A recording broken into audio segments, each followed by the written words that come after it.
Alors, nous sommes toujours au Salon du livre historique de Levallois pour la suite, donc avec Ketevan Davrichevi, est-ce que je prononce bien? Davrichevi, qui a publié L'autre Joseph aux éditions Sabine Vespizer. C'est un livre qui retrace la trajectoire de deux Joseph que nous allons découvrir. Alors tout d'abord, que pensez-vous de la notion de roman historique? Est-ce un qualificatif inspirant pour vous? Pas du tout. Alors moi, je dois dire que au contraire, je ne voulais pas du tout faire un roman historique. C'est plutôt un terme qui m'effraie un peu, je dois dire. Je ne suis pas historienne, j'avais pas du tout l'intention d'être exhaustive quand je me suis intéressée à cette période de l'histoire.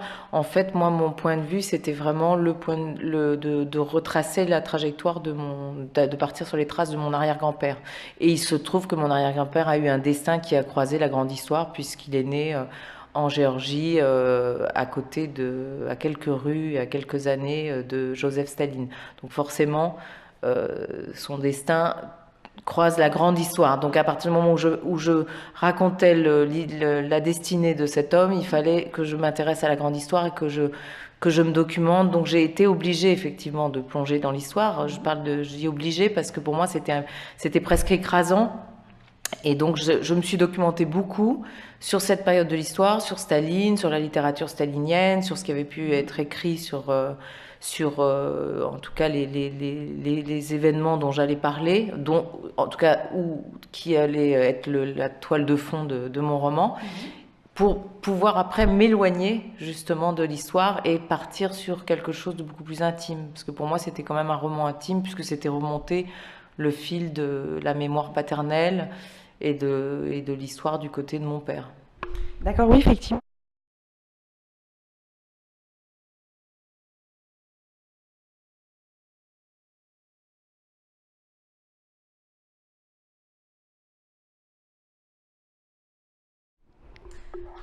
Je dois dire que ça ne m'émeut pas plus que ça, ni ne m'effraie pas plus que ça, parce que ça a toujours été quelque chose que j'ai su, qui est une légende familiale, qui se racontait presque comme une blague, parce que ce qui est sûr, c'est qu'ils ont été élevés ensemble, qu'ils ont grandi ensemble, qu'ils ont fait la première révolution dans le Caucase en 1905 ensemble.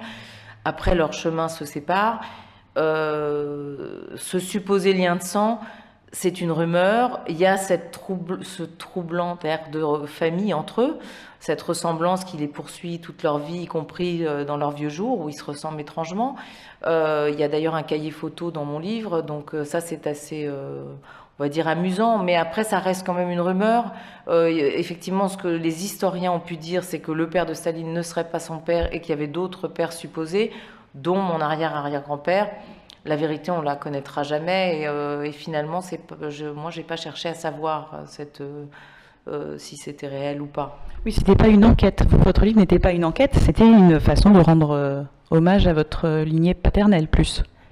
C'était une enquête dans le sens où je suis vraiment partie à la rencontre d'une Géorgie qui est donc la terre de mes ancêtres que je ne connaissais pas du début du XXe siècle, d'une façon de vivre, et puis de cet arrière-grand-père dont je ne connaissais rien, sinon voilà cette légende, mais qui en plus après, quand il a émigré en France en 1905, il est entré dans l'armée française, il est devenu pionnier de l'aviation, l'un des premiers pilotes. Il a ensuite été agent secret pour la France. Il a eu une liaison avec Marthe Richard. Enfin, c'est quelqu'un qui a un destin assez incroyable.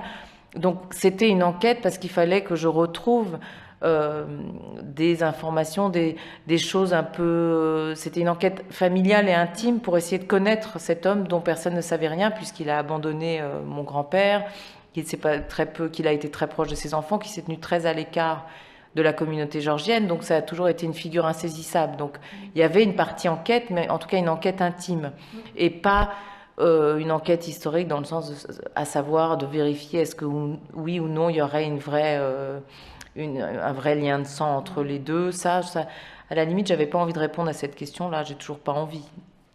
Oui, vous êtes parti, donc vous êtes allé en Géorgie, vous n'étiez pas allé, vous dites. Et J'y suis allée il y a très longtemps. J'y suis allée en 1989, tout au début, quand les frontières s'ouvraient. et j'y suis pas retournée depuis. Donc mon enquête, elle était vraiment à partir de documents et sinon de témoignages. Mais j'ai pas, non, je suis pas retournée là-bas. D'accord. Et vous, en fait, votre livre, donc, qui est un côté historique que vous évoquez, donc par la grande histoire, votre histoire familiale, mais il y a également un très bel hommage à la culture géorgienne, qu'on connaît en fait assez peu en France, c'est un peu obscur. Vous avez délibérément, si je puis dire, choisi de rendre hommage aux traditions, au folklore, à tout l'univers symbolique géorgien également à travers votre livre.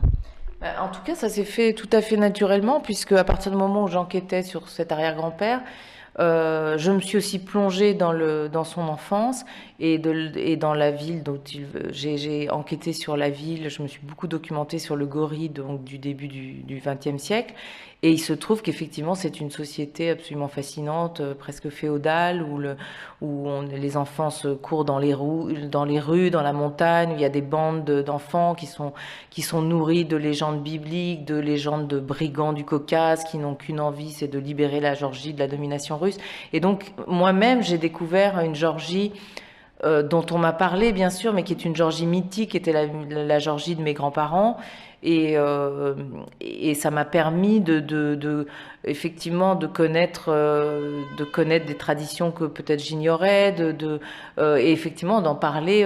C'est extrêmement agréable de l'écrire et de l'incarner, parce que il y a beaucoup de gens qui découvrent effectivement ce pays, ces traditions. Après, moi, il y a beaucoup des traditions, finalement, je me rends compte, qui ont perduré et que même mes parents, qui sont pourtant nés en France, ont gardé. Il y a des rituels avec lesquels j'ai grandi, en fait. Donc, il y a des choses qui m'étaient très familières. Et puis, en même temps, je découvrais tout un monde, toute la jeunesse de la famille, ce qui est toujours passionnant. Et apparemment... effectivement, je pense qu'il y a peu de gens qui connaissent cette Géorgie-là, et puis le Caucase de ces années-là, et puis qui ignoraient que Staline vient de là, et ce qui est quand même... puisqu'après il a complètement renié son pays, il est devenu complètement russe, mais au départ, Staline, il vient quand même de cette culture-là, donc c'était aussi fascinant de découvrir ça. Et qu'est-ce qui préside à l'écriture de ce livre? Qu'est-ce qui fait qu'un écrivain décide de s'attaquer à l'histoire à travers son histoire familiale, personnelle? Moi, c'était vraiment l'envie de découvrir cet arrière-grand-père, et qui finalement était une figure extrêmement emblématique dans la famille, extrêmement romanesque. Et ça fait des années qu'à partir du moment où j'ai commencé à écrire, plusieurs personnes me disaient, mais enfin, pourquoi tu ne racontes pas l'histoire de ce grand-père qui est complètement romanesque? Moi, j'avais déjà écrit un premier roman chez Sabine Vespizer en 2010, qui était La mer Noire, et qui retraçait l'exil de la communauté géorgienne, mais du côté de ma mère, c'est-à-dire du gouvernement menchevique qui a précédé l'arrivée des bolcheviks en Géorgie, et le moment où la Géorgie a été indépendante pendant 3 ans, et qui ont tous émigré en France quand les bolcheviks sont arrivés. Et j'ai raconté de façon complètement fictionnelle, là, cette fois, dans un roman, déjà ces origines-là.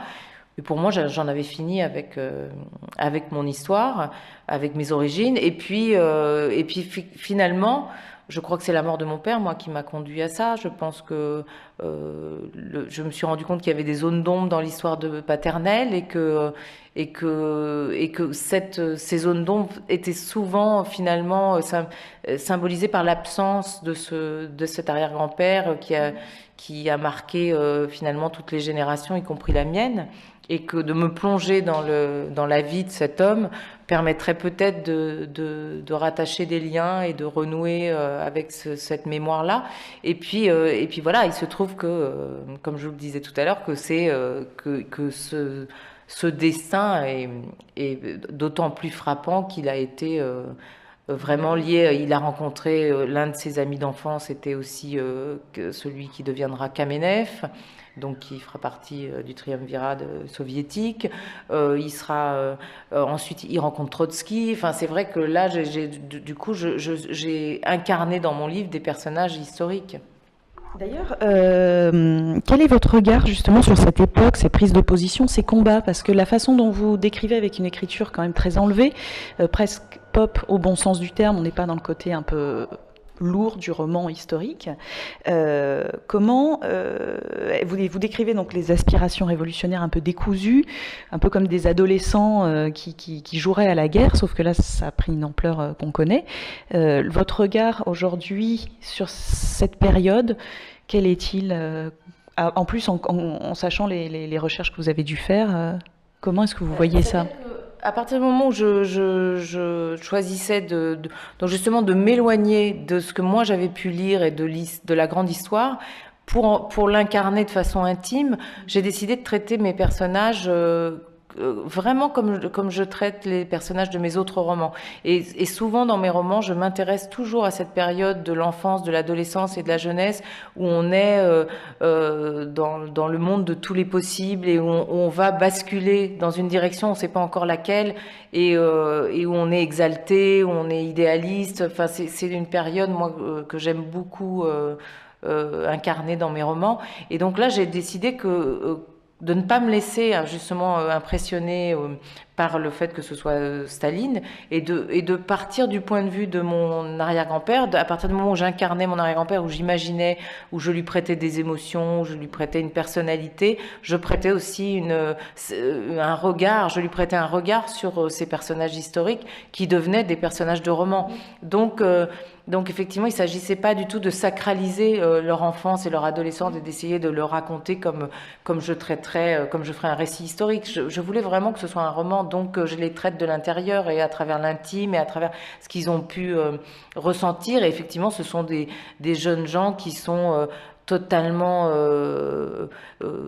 idéalistes et qui sont épris d'aventure et qui au départ font la révolution parce qu'ils ont envie de ressembler aux héros de leur enfance, qui sont des brigands des brigands à la Robin des Bois, qui prennent la défense du peuple géorgien et qui veulent se libérer de la domination russe. Et au départ, c'est ce qui les motive. Donc moi, j'ai vraiment voulu raconter ça. Après, il se trouve qu'il y en a qui deviennent des personnages extrêmement importants, mais je pense que tous ces personnages ont été des adolescents et des jeunes hommes extrêmement exaltés pour en arriver là, avant de devenir des personnages historiques. Voilà. Donc moi, c'est cette partie-là qui m'a intéressée. D'ailleurs, je m'arrête au moment où la révolution, la première révolution qu'ils font dans le Caucase, est écrasée par le tsar, qui reprend le pouvoir pour quelques années, avant qu'en 17 tout explose. Et certains sont envoyés en Sibérie. Mon arrière-grand-père, lui, est envoyé en prison à Lausanne, puis il sera exilé en France. Et lui ne reviendra pas. Donc moi, j'arrête mon roman là. Après, j'ai une partie qui est un récit intime où je raconte mon enquête et ce qu'il est devenu après. Et je mets en perspective avec sa vieillesse solitaire à Paris, ce qu'il devient, avec des rapports de police pour essayer de comprendre ce qu'il devient. Mais la partie romanesque, elle est effectivement totalement traitée par l'intime, en fait. Bon, bah, c'est effectivement très belle histoire et très bel hommage en plus à votre père et à la culture géorgienne que vous dessinez dans ce très beau livre qui est donc L'autre Joseph, paru aux éditions Sabine Vespizer. Merci beaucoup.